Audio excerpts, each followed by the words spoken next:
उत्तर प्रदेश में चुनाव सर पर है और सभी पार्टियों की नजर मुस्लिम वोटों पर है। कांग्रेस चाहती है कि उन्हें मुस्लिम वोट मिल जाए। समाजवादी पार्टी सत्ता में आ ही नहीं सकती बिना मुस्लिम वोटों के।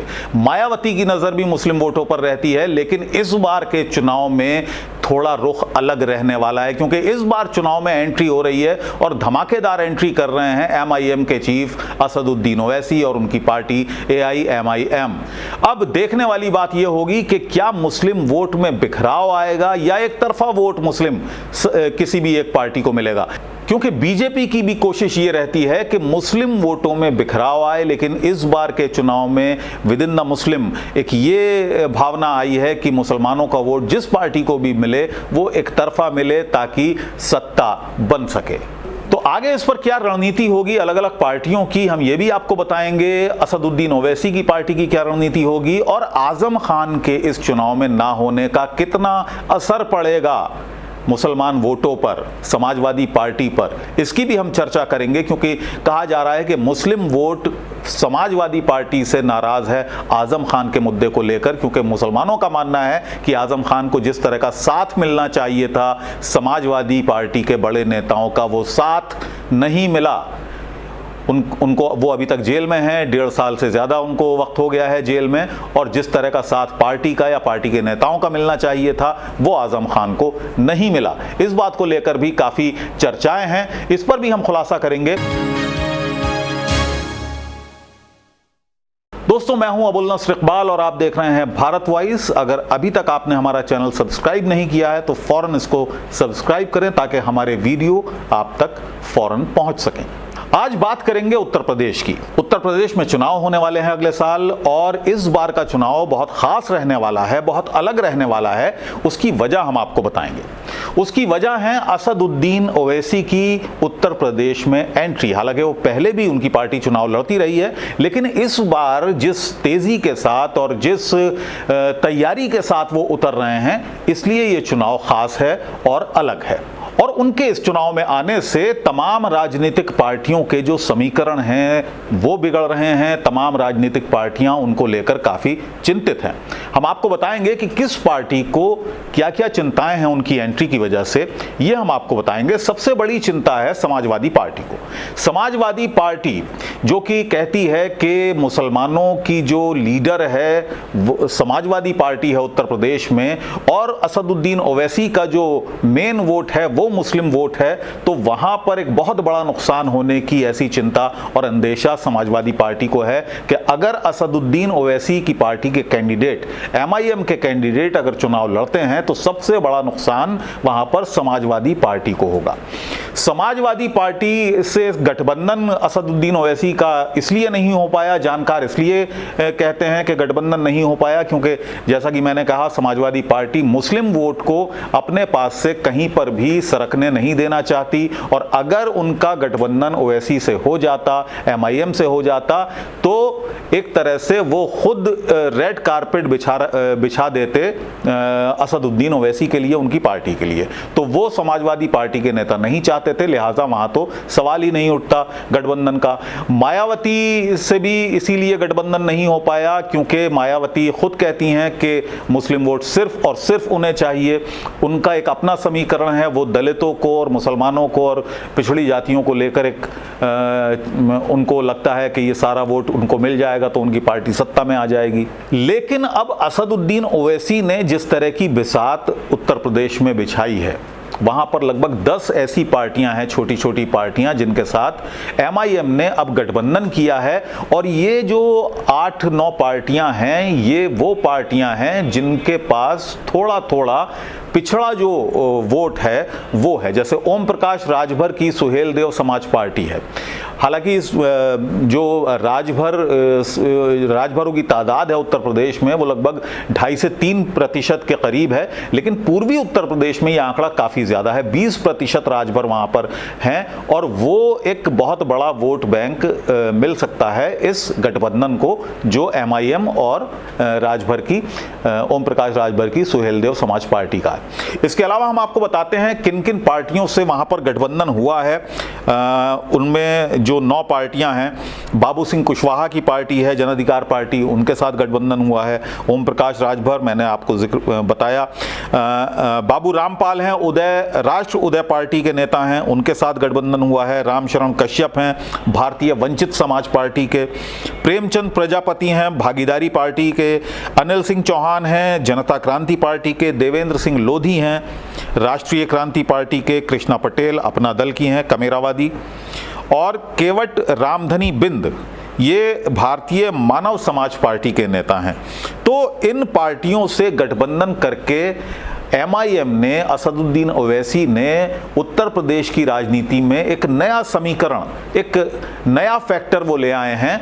और इस बार सबसे ज़्यादा जो उम्मीदें हैं MIM को वो इसीलिए हैं क्योंकि वो मानते हैं कि मुस्लिम वोट इस बार काफ़ी तादाद में उनको पड़ सकता है। उसकी वजह यह है कि जो एक तरह से राजनीति, मुस्लिम जो राजनीति है समाजवादी पार्टी करती है, समाजवादी पार्टी से कहा जा रहा है कि इस बार का जो मुस्लिम वोट है वो खासा नाराज़ है। और वो नाराज़ इसलिए है जिस तरह से आज़म खान के साथ सरकार ने सलूक किया, उसमें पार्टी ने आज़म खान के को लेकर बहुत ज़्यादा साथ नहीं दिया, ये आरोप लगता रहा है। इसलिए मुस्लिम जो समाज है वो एक तरह से छिटक रहा है वो वोट समाजवादी पार्टी से। वहां पर कोई क़यादत भी नहीं है, कोई ऐसा मुस्लिम लीडर नहीं है, कोई ऐसा मुस्लिम फेस नहीं है जिसको लेकर ये पार्टियां चल सकें आगे, मुसलमानों के बीच जा सकें। एक नेता थे, उनको जेल में डाल रखा है आज़म खान को, और उनके साथ जो सलूक हुआ उस पर जिस तरह से समाजवादी पार्टी के नेता सामने नहीं आए, समाजवादी पार्टी के नेताओं की तरफ से कोई हलचल नज़र नहीं आई, ज़्यादा धरने प्रदर्शन नहीं हुए उनकी गिरफ्तारी के बाद। 1.5 साल से वो जेल में हैं। लिहाजा ये भी एक वजह है कि जो एक खला है, जो एक स्पेस है, वो उसको लेने की कोशिश में MIM है, असदुद्दीन ओवैसी हैं। और वो लाजिम सी बात है कि वो वोट, जो नाराज़ वोट है समाजवादी पार्टी का, वो मिल सकता है असदुद्दीन ओवैसी को। इसके अलावा असदुद्दीन ओवैसी की एक अपनी छवि भी है, काफ़ी पढ़े लिखे व्यक्ति हैं, काफ़ी पढ़े लिखे के साथ साथ उनकी साफ सुथरी छवि भी है, लिहाजा वो भी अट्रैक्ट करेगा, वो वोट भी अट्रैक्ट करेगा।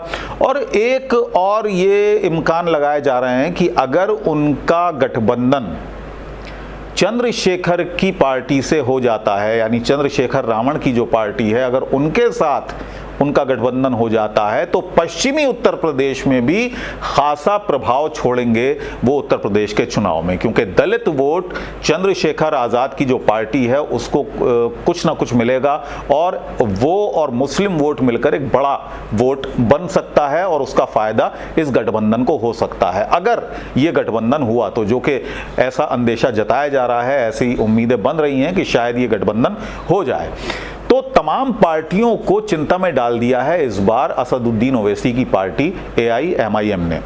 उत्तर प्रदेश में मुस्लिम वोट इस बार इसलिए भी ख़ास है क्योंकि जो 20-22% उत्तर प्रदेश में मुस्लिम वोट है, कहा जाता है कि वो एक गेम चेंजर की तरह है और सभी पार्टियों को वो चाहिए होता है।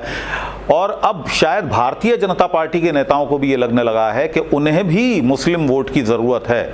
अभी पिछले दिनों आपने मोहन भागवत, जो कि RSS के मुखिया हैं, उनका बयान सुना। उन्होंने जो बयान दिया है, जानकार मानते हैं कि वो इसीलिए दिया है क्योंकि भारतीय जनता पार्टी की हालत वो समझ रहे हैं, पार्टी भी समझ रही है कि मुख्यमंत्री योगी जो हैं वो अगले चुनाव में जीतने की पोजीशन में नहीं है, लिहाजा उन्हें भी मुस्लिम वोट की ज़रूरत है। इसलिए उन्होंने ऐसा बयान दिया जो मुसलमानों को लुभाने वाला था। वो उन्होंने कहा कि हमारे पूर्वज एक हैं, DNA एक है, मुसलमानों को जो डराया जाता है वो गलत है, या मॉब लिंचिंग पर वो बोले मॉब लिंचिंग करने वाले हिंदू नहीं हैं, हिंदुत्व ऐसी शिक्षा नहीं देता। तो तमाम तरह की वो बातें उन्होंने कही जिससे मुसलमानों में एक नरमी पैदा हो बीजेपी को लेकर, RSS को लेकर। और वो जानकार ये मानते हैं कि इसीलिए ये बयान दिया गया मोहन भागवत की तरफ से कि उन्हें भी अब लगने लगा है कि बीजेपी को उत्तर प्रदेश में मुस्लिम वोटों की ज़रूरत पड़ेगी। इसके अलावा एक फैक्टर और है, क्योंकि जब जब देखा गया है कि जब जब ओवैसी की पार्टी MIM ने चुनाव लड़ा है, चाहे वो बिहार में हो या उत्तर प्रदेश में, पहले भी चुनाव वो लड़ते रहे हैं, हालांकि इतने बड़े पैमाने पर वो चुनाव नहीं लड़े जितना इस बार उन्होंने घोषणा की है कि वो 100 सीटों पर लड़ेंगे। और उन्होंने चैलेंज भी किया मुख्यमंत्री योगी आदित्यनाथ को कि वो उनको नहीं बनने देंगे उत्तर प्रदेश का मुख्यमंत्री। तो ये जो और पार्टियां हैं वो एक मुसलमानों में ही भ्रम पैदा करने में काफ़ी हद तक कामयाब भी हुई हैं। उन्होंने कहा कि ये तो बी टीम है, बीजेपी की बी टीम है, इनको बीजेपी की बैकिंग है, या इस तरह के आरोप लगाते हैं लोग कि उनको पैसा मिलता है, फंडिंग होती है बीजेपी से। हालांकि अब उन बातों का ज़्यादा असर होता नहीं है, क्योंकि लोग भी ये समझने लगे हैं कि इसमें कोई दो राय नहीं कि जो बातें ये पार्टियां करती हैं ओवैसी के बारे में या MIM के बारे में कि बीजेपी की बी टीम है, लोगों को अब इसमें सच्चाई नज़र नहीं आती है।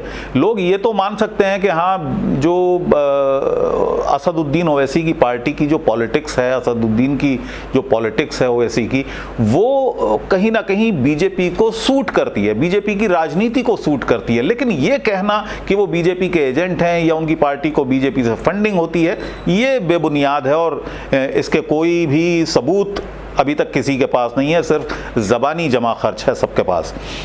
तो ये फैक्टर अब धीरे धीरे कम हो गया है। अब लोग भी, ख़ास तौर से जो मुस्लिम वोट है, वो भी अब गंभीरता से लेने लगा है असदुद्दीन ओवैसी को उत्तर प्रदेश में।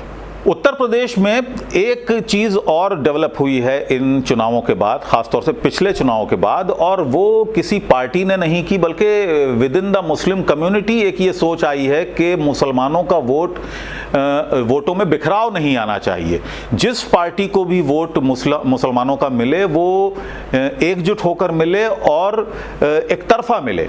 तो ये कोशिश है मुसलमानों की इस बार के चुनाव में। अब इसका फ़ायदा किसकी पार्टी को होता है ये तो चुनाव में ही पता लगेगा कि मुस्लिम वोट एक तरफा अगर गया तो वो किस पार्टी को गया, वो समाजवादी को गया या MIM को गया, या कांग्रेस कितना खींच पाती है मुस्लिम वोट, ये चुनाव में ही पता लगेगा। लेकिन मुसलमानों में एक सोच ये डेवलप हुई है कि मुस्लिम वोट जितना भी है, जो भी 20-22% वोट मुसलमानों का उत्तर प्रदेश में है, वो एकजुट रहना चाहिए और एक तरफा किसी भी पार्टी को पड़ना चाहिए।